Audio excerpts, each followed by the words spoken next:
The wild here doesn't whisper, it roars. Glaciers crack like thunder. Waterfalls carve paths through time. And in the middle of it all, she waits. Motor Yacht Unbridled. A sanctuary of warmth and refinement in the heart of Alaska's untamed frontier. Bears wander the shoreline. Whales breach on the horizon. Seals nap on drifting ice while you sip champagne on the aft deck. This isn't a cruise, it's a calling, and only the bold will answer. Now booking your next unforgettable charter, yachtunbridled.com or through your preferred charter broker. Top of the morning, folks. It's Captain Liam here, Motor Yacht Unbridled. I'm currently in Alaska, but I've got a beautiful opportunity. I took an early morning to speak to Caroline Blatter. How are you, Caroline? Good morning to you, or good afternoon from England. I'm fine, thank you. Thank you for taking the time. We're just talking about the morning routine of swimming for you over there at home. Very lucky. There isn't an ocean around the house, but there's certainly an outdoor pool in the town I live in. So yes, I miss the ocean, but an outdoor heated pool in England is always a treat. So it's a good time to think and put the day ahead straight. I think especially outdoor is special. Like, how long is it? 25, 50? Amazing. 25 metres, absolutely. So we're very lucky because it's open from April when it's quite cool right through till October, and then they go into a sort of cold water swim where the temperature gets reduced to about 16 degrees. Okay. And I can still swim through the winter. Last year I managed till about January. Exactly. Indoors for a few months before going out again. So it's an absolute joy. It really is. And actually, whether it's sunny or raining, it's beautiful. It's really. Well, I think we're both ocean lovers or water lovers, correct, Caroline? We are. I mean, I grew up in Absolutely. Byron Bay, and I remember from one of my youngest memories, I'd always be swimming. I went to do a dive course when I was like 14, my first dive course, and I went to do my medical, and the doctor said, well, you've got a mild form of bronchitis. I can't approve you to dive. But if you swim all summer or winter, then you come back and do the same test, we may be able to pass you. So I went to a specialist. So I swam in this, it was a 10-meter pool that I'd go down to every day in winter. And I remember this pool going, and then at the end of the winter, I went and did the test and I passed. And that started my journey into diving. Is that what it was? Oh, yeah, it was just that motivation of being told you can't do this. And I was like, but I love this. I want this. This is my world, And then I'm 46 now and I'm in Alaska and I've got a trip coming up where they want to do diving. And I'm like, perfect. You can get my mind, So the water temperature is like 15, 16. So is it really? Now it's surprising. Yeah, very surprising actually. Like a lot of people were very hesitant to get in the water here. But 15, 16, that's winter Byron Bay. That's UK. It's quite surprising, Yeah. Obviously, the glacial flows, it drops down to zero. So, but I had a guest recently that gave me a good tip, and she said 1 minute for 1 degree. So if you're in the water from 1 minute, if it's 1 degree Celsius, spend a minute. If it's 2 minutes, 3 degrees, 3 minutes. So interesting. Anyway. It's certainly, actually, when you're doing laps, you certainly feel the temperature difference. I swim a distance, and as the temperature goes down, you notice it's physiologically really interesting to watch the body, isn't it? Yeah, very much so how it changes. But I'm reading a book called The Blue Mind that talks about the psychology of why we are attracted to water. What is it? And the energies that water creates. Anyway, we're here to talk about it's something interesting. else. Water and mountains. We're here to talk about the Bible of yachting. Know me, I've traveled a lot around the world, and I always carry this on my bridge. Oh, that's nice. Tell me about it, Caroline. Nice. What was the start? It's a long story, and we're putting together the 2026 Caribbean Guide, so that's a lot of work. The story behind it is we were on our own. I'm a physiotherapist by profession and fell in love with a yachty, and moved from a London hospital in the 90s to work on board a boat with Andrew, and roll on 10 years. We did some new builds, refits, always sailing boats. And by 2002, we were in the Caribbean on our own boat. We did the thing that everybody tells you not to do, which is buy a boat. Oh, We both no. adored the ocean, and we had a 37-foot cruising boat and 2 children, Beautiful. and we did transatlantic with the children, and Oh, ended up wow. in Africa. Sailed from Palma Yeah. and we'd both done. Andrew'd sailed around the world. I'd done 4 transatlantics, and the transatlantic with the children was by far the most testing. And the sailing and the weather was the easy part. It's the entertaining. We had a 3-year-old, a 1-year-old, and my nephew joined us, who was 7, with his father, who was actually one of Andrew's best friends. And Finn has gone on he's a Kiwi, and he's gone on to sail in the America's Cup. So Oh, wow. had a good team on board and entertaining children. Our crossing was 23 days, and that was probably the most challenging of all. Absolutely. And when you signed up for it, I'm sure you're like, this is the dream. This will be a wonderful trip. And then halfway through, you're like, all right, I've run out of things to entertain them with. Absolutely. And for years on, we found little tiny Lego pieces down in the bilges, which is what every time the boat moved, Lego fell. So by 2002, we were at anchor in our one particular harbour, which was most certainly Falmouth Harbour. Yeah. And Andrew was doing temporary yacht captain's work and writing for Boat International. Okay. And came up with several ideas for Boat International and said, I think there's a need for some form of recommended directory. Services. Internet was just beginning, but not really part of our yachting life, I suppose.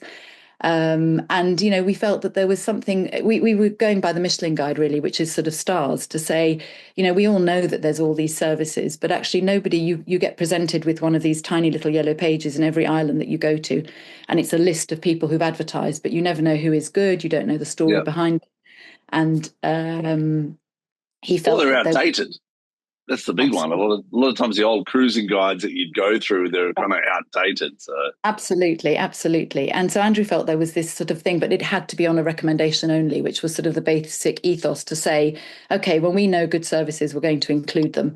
And let's say that we need 3 recommendations for every service, and then we'll include them. And I'll never forget, actually, I was actually pregnant with our 3rd when we started the guide. And we had a tiny little dinghy that off he went in Falmouth Harbour and came back with the biggest of smiles, holding this check saying, somebody believed in me. They're taking the back cover. Wow. That was the beginning. We put our savings into it. And the back cover of the Caribbean Guide is still the same business who've supported us all these years. Okay. On the inside back cover, MPS in Antigua. Yeah. Oh, shout out to MPS. Another fantastic family-run business that is one of the biggest engineering firms in the Caribbean. Oh, we worked with them when we were there. We were there for the Antigua Charter Show. That reminds me, we worked with them when we were there. Fantastic. Okay, fantastic family. And so the first Caribbean Guide was, I think, just under 200 pages. My number 3 son, Miles, was born in early October, and I was editing paper PDFs on my bed after delivering him so that we could go to print on the 15th of October. And that was the beginning of the journey. It's been a family-run business with yachties. We've learned an awful lot, who have been feet on the ground. Our biggest, I suppose our strength is that we're feet on the ground research. We take these recommendations on board. There's lots of things we could do better. We listen to feedback that we get. We get negative feedback by email. We're very strong on, not particularly now with social media, we don't spread the negative feedback around, but what we will do is drop people. So there'll be people that will not appear from year to year, and that means that something has come up. Well, you have to keep evolving and move with the feedback you've got, Absolutely. I always say you got to close the loop. Doesn't mean it's over, even with crew on a yacht. Doesn't mean it's over. It just means we're closing the loop for now. Exactly, absolutely. And what started as a Caribbean Guide a few years later feedback from yachts was, we love the Caribbean guide, but we don't stay here all year. We go to the Med, we go to the States. Where are those guides? And so we sort of grew with demand, and ended up in our sort of peak, I suppose, of 2014 of print. We were printing about 21,000 books of the 5 different regions of the world. And how do you do shipping? I mean, do you print them out of UK?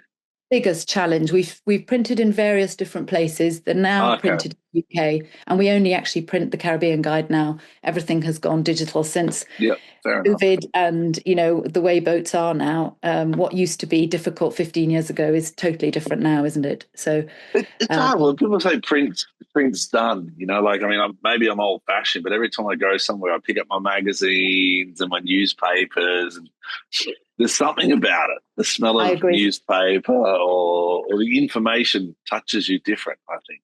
I agree. Liam. I agree. And I think the human brain, I don't think, has actually changed. And I read a really interesting article that said when we are searching for something, it's so easy. We go into Google, we all do. And if you recognize one of the recommendations that come up, you'll click on it to follow that link. But it's quite difficult. You end up with different windows opening. Yeah. And if you're anything like me, I'm suddenly finding I'm on a golf holiday somewhere or a ski holiday in the mountains, and I wasn't looking for anything of that, but somehow these different boxes have appeared. And I do link in bio and all that, and I'm like, hang on, I've lost my purpose here. I was need to go back again, absolutely. And I think certainly what I find, and the feedback we've been given, is when you know what you're sort of looking for, to open a book and suddenly find that there's 10 or 12 different services listed, you can very quickly find what you want. You can then go online after that. So I think there is still a need, particularly in the Caribbean. Every single island is a completely different country. That's what draws people to the Caribbean, I suppose. It's such a short 20, 30-mile run between islands, and you've got Antigua. Antigua's obviously got a lot of history to you. But what's your kind of favourite area in travelling in the world? Because vicariously, I'm sure you live a little bit through the publication. You hear stories. And the contacts we've made. There are. Yes. I think all of us, aren't there? We love and we find our work challenging, and there are absolutely. The work is hard work. There's a lot of hours put into this. And yes, there are moments, but I think the yachting industry as a community, despite all the challenges that we come up with very regularly and very sadly and tragically, there is an underlying, some really super good people, and it's a wonderful, wonderful community of people who really care. Of course, there are some wild extremes, but there is in every walk of life, and there is a very special community, and something that has drawn, I think, or drew both Andrew and I to it, and continued for me to continue this legacy, I suppose, is the sort of multinational, multicultural, multi-age. It's phenomenal. It is, isn't it? Different generations. Really, but we all kind of have this similar type of desire. It's kind of, we wanted to go to sea, or we want to see something. We want to engage with people on many different levels. And we have had some tragedies over the last 6 to 12 months, from passings to incidences to social media. We're going back to the publication. How have you seen the digital age change the way you look at the publication, the way you work with the publication, with social media and the access to information? It's huge, Liam. And I, in all honesty, I find it difficult to keep up. And I think I put myself in someone like your shoes, and I think, or even, a young crew member, so people on board, and think, how do they choose? How do they know where to turn? There are so many different mental health platforms. There's so many people offering help with your CVs. There's so many recruiters. There's so many. It's just endless. And that I find challenging. I think it's good to have choice, but I do think that it's challenging. Behind websites, we find you don't know who's behind it. You don't know if it is a bona fide business. Is it? Is it just a one-man band doing a bit of pretending and talking much bigger than they really are? So certainly we find that actually this endorsement of the captain's recommended, the sticker that originally started, and we now have digital, is really important, almost more so with the digital age than it used to be, when I it agree. wasn't there. So Well, it's like a validation. It's like yeah, this person has been vetted by three people who are well known in the industry, and it's like people like Jose Casanova. When I go to Puerto Rico with Jose Casanova, or I go to Panama, Alex Risi, yeah, and I'm just like, these are beautiful human beings that have done this for a long time, and they're not just in it for the business. There's more to it for them. There's an absolutely, investment they're making in the yachting community that are trying to push it forward in the right direction. And that's kind of absolutely. where I keep coming back to the book. I'm like, they're vetted. That you know that you can, and for me, it's an important book, but I always push it to the heads of department because every time we go to a new community or a new area, naturally the crew are always picking up their phones. Oh, I found something, and I called the florist up and I'm like, that's great, but you've got the answer here that's already been vetted, that understands the standard we're looking for. We don't need to reinvent the wheel every time, Yeah, no, absolutely. And there's so much, there's so much still to come. We rely on the recommendations coming in from people so that we can follow them up. We get people approaching us all the time, and they still Yeah. have to go through. It doesn't matter if they want to throw thousands of dollars at it. They really Yeah. need those recommendations. And I think one of the biggest things that I'm proud of is that any service that is recommended will absolutely get a free listing. If we print that part Oh, of the wow. we give them a free listing. They go online, they give a free listing. And I think one of the things that Andrew was very, very transparent about was how we make this work, which is advertising revenue. But Yeah. just because you spend more money, it doesn't mean that you're going to be better. We Yeah. absolutely list the services in alphabetical order in the guidebook. And that is predominantly how we feel, is that some companies don't have that marketing budget, others do, Yeah. and we so appreciate the support from everybody. And there's some companies there who could have easily marketed with us, and they've had free listings for 20 years. So be it. Yeah. We don't judge Yeah. them. Yeah. We appreciate it. Yeah. So Well, I uh, like it's also the information. We're talking about listings and a global network of companies that you work with. There's also the information when you read about the certain island, and that's yeah, kind of just as important because you're going yeah, to, I mean, as a captain, a lot of captains think they know everything, but I'm a little bit more humble in my approaches. I'm here to learn and engage and really absorb as much as I can and present to the clients the best part of the information we have. And just the introductions you do to different countries is well, really that's nice. spot on. That It's was good. spot That's on. nice that it's appreciated. And we're trying to do it from we're not a lonely planet. There's so much information Yeah, out there, but we're trying to do it from a yachting perspective to say, actually, follow these links, go and get some information from there. It may not be on our yeah, platform. We can't be a one hits all. So yeah, it is.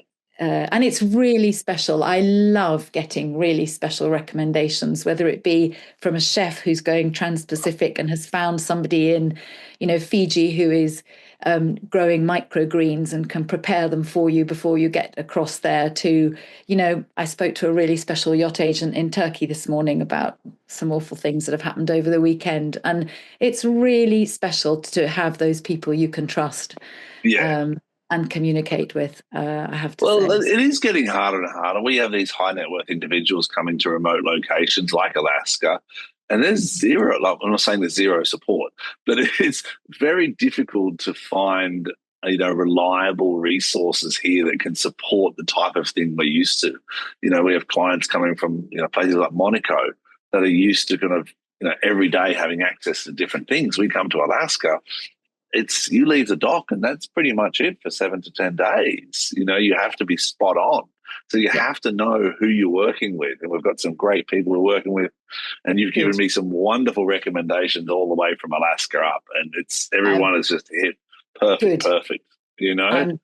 I'm delighted to hear that. Yeah, no, Which and I think, as you move from location to sorry to interrupt you, Liam. no, As you move from location to location, I think one of the hardest things is to understand that each different place has got its own special rules and regulations. And I know up where you are, you can't just take the tender and build a fire on the beach. just No. to keep everyone warm.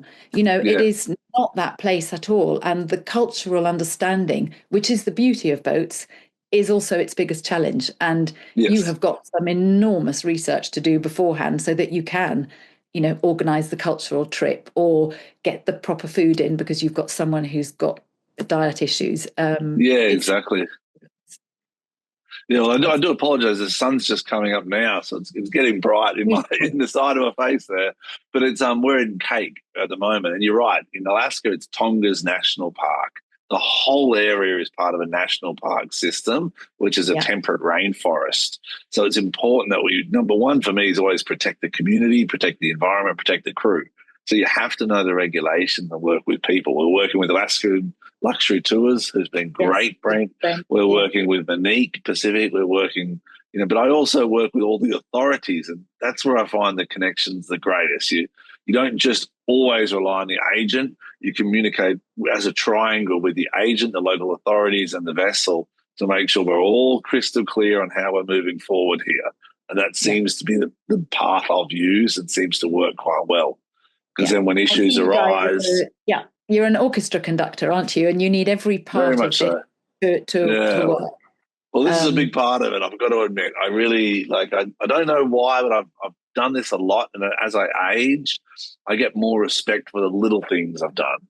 And books and publications like yours, I look back in my career, I'm like, I really have to give a lot of thanks to that because you really saved me a lot of times in my career, I suppose we're the orchestra conductors because the thanks are to all of you and the heads of department, because if we didn't we had a wonderful email quite a few years ago from someone to say, I just don't understand why you don't have more florists in St. Bart's, because the one that we've contacted through your book is too busy and can't help us. And I went back and I said, that's exactly why you need to give me the recommendations, because if we can have more recommendations, we can then endorse more people. Understood. But actually, it is based on recommendations, so we do have feet on the ground, absolutely, but there are boats all over the place, aren't there? And we get those recommendations in, so it's a constant project and a constant work, and an absolute joy to have my eldest son now working with us too. So that's what I was going to say. Tristan's now involved. I mean, I met him in Antigua Charter Show, and he was there. How can the industry help? What would you like the industry to kind of help your publication, help itself? Provide recommendations is the best. You mentioned content. One of them.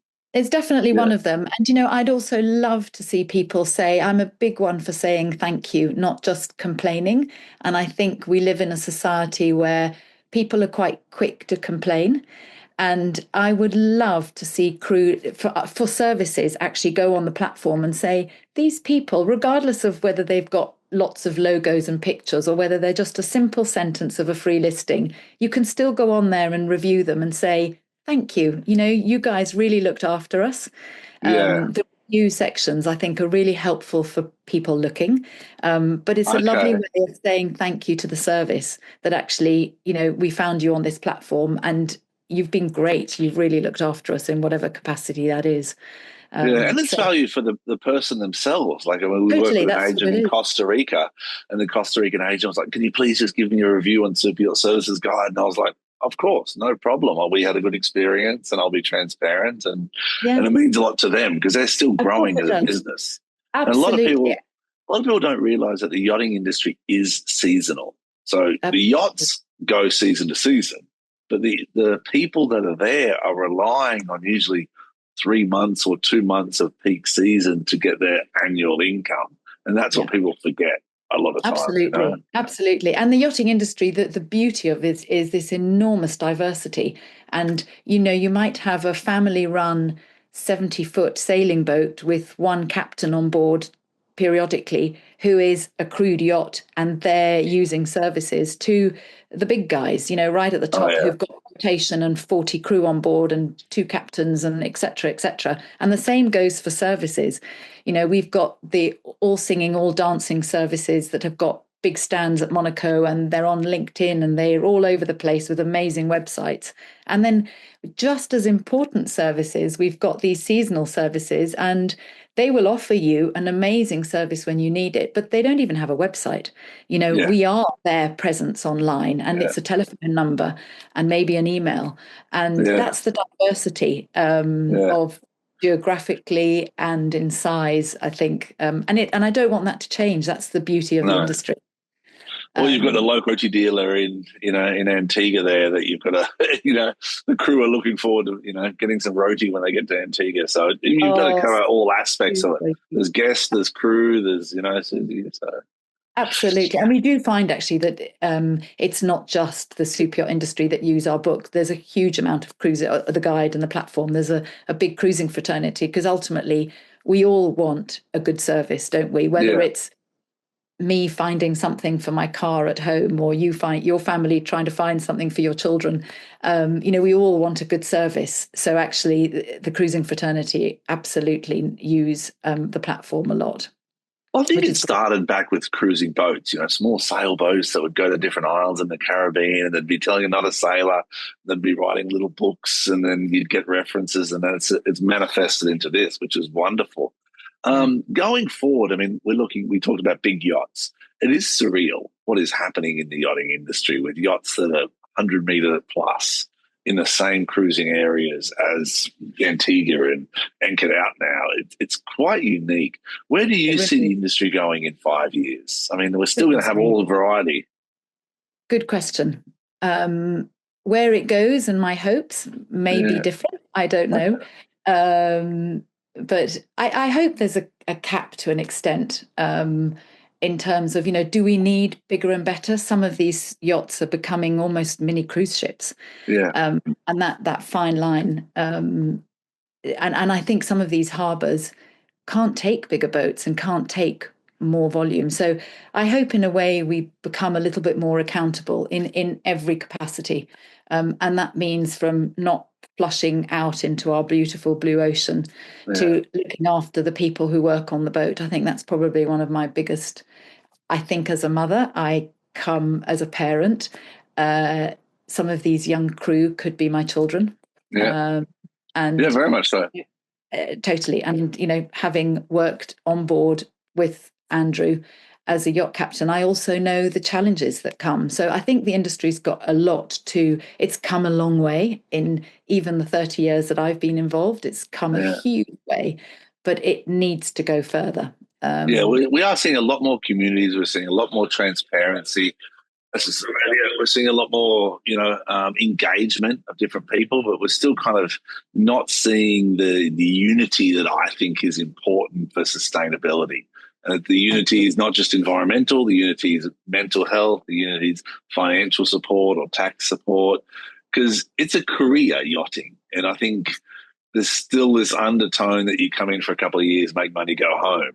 But everyone's realizing that, no, this is a career and it's a beautiful career. And, we have a pilot on board who's a female at the moment.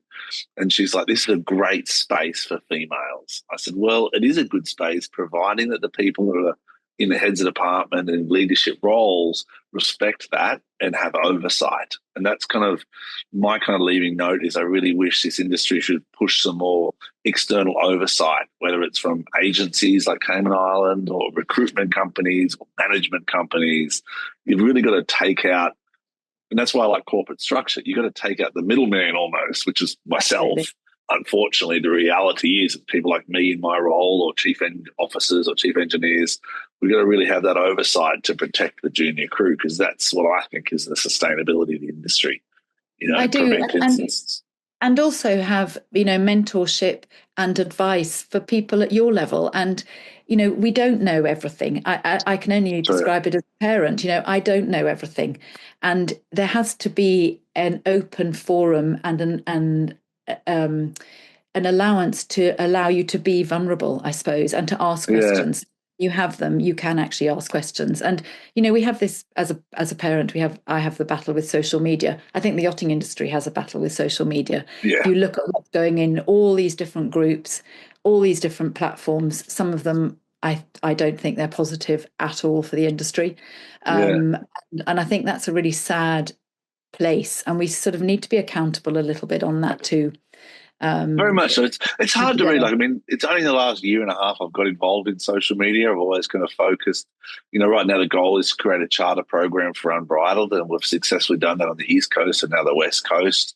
So we're looking forward, with exposure for that. But what I've seen with the social media is so many people are quick to jump on little things, jump on things. And I'm a bit more old-fashioned in the way I don't react and just like I look at people like David Attenborough, it's the journey of his life or the long-term effects of something are more important than the short-term reactions to something. Yeah. But I think it's a beautiful industry. It's a beautiful space. I think it is growing quick. That's why oversight's important, I think. You know what I mean? And I'm kind of reaching out to the management companies and saying, check in with me, check in with the crew. Like, go not behind my back. We are all one. And I think and now with crew agencies, I'm really pushing them to say, you've just placed a crew member on the yacht, unbridled. Can you please call them? And, it's confidential information between you two. Doesn't have to involve me, but make sure they're comfortable. Make sure they've got access to calling their family. Make sure they've got access to personal, time and space and fitness, things like that. So that's kind of my personal. This is more about the book. And I think, Liam, also because super yachts and the yachting industry is an industry of wealth, or it's deemed that way. I don't think everybody is. We certainly aren't of super yacht material, but it's deemed that way. Once the dollar sign starts dangling, it attracts an awful lot of people, and I think that's where we can end up with sort of the cowboy mentality, and we need to harness that, and make sure that the good and the positive shines, because there is so much good. And I think we often only hear the negative, but there are some amazing captains, there's amazing crew, there are phenomenal owners, there are programs that I know who've stayed with the same crew for such a long time, and it's a recipe that works. Absolutely. It really is. Very, very, very lucky. And it's some wonderful companies ashore as well that support us. And that's the so how can people get a hold of you, Caroline? I mean, how can they get a hold of the company or yourself to provide the references and the recommendations they need? Just go on to superyachtservicesguide.com, and we've got the recommendation links at the bottom, and all our contact details are there. And it's been an absolute privilege of an industry to work with, and having had the roller coaster of our life with, as many people will know, that Andrew was ill, and we lost him a few years ago.